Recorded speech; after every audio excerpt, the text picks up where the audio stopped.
Ensuite, à partir de là, on va déterminer les autres concentrations de SA, la concentration de SA, de SB et de SC. Les trois concentrations en mol par litre. Comment je fais ici? Regardez, dans les dilutions, on va aller, c'est-à-dire exprimer des rapports. Qu'est-ce qu'on a fait? On a pris 5. Bon, là, je vais écrire pour la solution SA. J'ai pris 5 millilitres de la solution mère que j'ai mis dans les 25 millilitres. Donc là, c'est le rapport des volumes. J'ai pris 5 que j'ai mis dans les 25. Donc, le 5 que j'ai pris, c'est en numérateur, et je l'ai mis dans une fiole, donc sur 25, en dénominateur. Et bien sûr, on cherche une concentration. Je dois multiplier par quoi? Par la concentration de SA. Voilà. C'est ça la concentration. Donc là, j'aurai millilitre par millilitre, j'aurai une concentration. La concentration ici, ça va être celle de SA. Ensuite, la solution B. J'ai fait quoi dans la solution B? J'ai pris 2 millilitres que j'ai mis dans 10 millilitres. Bien sûr, je vais multiplier par quelle concentration puisque j'ai pris les 10 millilitres, les 2 millilitres de la solution SA. Donc je vais multiplier par la concentration de SA. Bon, là c'est SB. C'est une erreur, c'est pas SA, c'est SB. Parce que c'est la concentration initiale. Non, plutôt SM. Voilà. SM. Et là, c'est SA. On fait le calcul ensuite. Et la dernière solution, SC. Comment j'ai préparé SC? J'ai pris 1 millilitre de la solution B que j'ai mis dans 50 millilitres pour avoir la solution C. Donc 1 millilitre que j'ai mis dans 50 millilitres. Je multiplie par quoi? Par la concentration initiale de la solution B fois C solution B. Et j'obtiens une valeur en mol par litre. Vous faites le calcul ici, 5 sur 25, donc ça donne 1 cinquième, fois la concentration de la solution mère qu'on a trouvé là, fois 3,34 10 puissance moins 3. J'ai trouvé, en faisant le calcul, j'ai trouvé 6,68. 3 chiffres après la virgule, plutôt 3 chiffres significatifs, fois 10 puissance moins 4 mol par litre. Voilà, là c'est la concentration de la solution A. D'accord? Ensuite, ça, je vais le remplacer ici. 2 millilitres sur 10, c'est-à-dire 0,2 fois la concentration de CSA.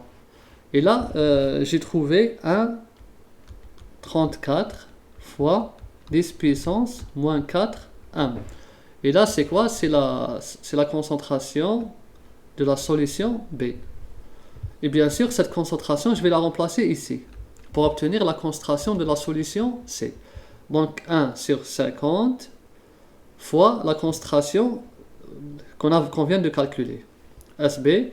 Et là, j'ai trouvé une valeur de... Bon, c'est normal, la concentration elle va être très faible parce que c'est la dernière dilution. J'ai trouvé 2,67 fois 10 puissance moins 6 mol par litre. Et là, c'est la concentration de la solution C. Les voici les trois concentrations. Les a déterminées. La concentration finale, la intermédiaire et la initiale. Bien sûr, là, la concentration mère, c'est la plus importante, c'est celle-ci. Si on détermine bien la solution mère, ensuite le reste, c'est très simple. Donc voilà la technique pour les séries de dilution. Ou bien, on pouvait utiliser encore plus simple que ça, puisque c'est des dilutions, c'est des rapports. Comment j'aurais fait? La concentration initiale, c'est ça. La concentration initiale, c'est la solution mère, que je multiplie par. J'ai pris la première dilution, qu'est-ce que j'ai fait? J'ai pris 5 millilitres de la solution A simple que j'ai mis dans 25 millilitres. Ensuite, de la solution, la deuxième dilution, qu'est-ce que j'ai fait? J'ai pris 2 millilitres que j'ai mis dans combien? Dans les 10 millilitres. Et la troisième dilution, qu'est-ce que j'ai fait? J'ai pris 1 millilitre que j'ai mis dans 50 millilitres. Regardez ici. Là, si vous calculez là directement, la concentration finale, regardez là. Cette concentration, c'est celle de la concentration de la solution A.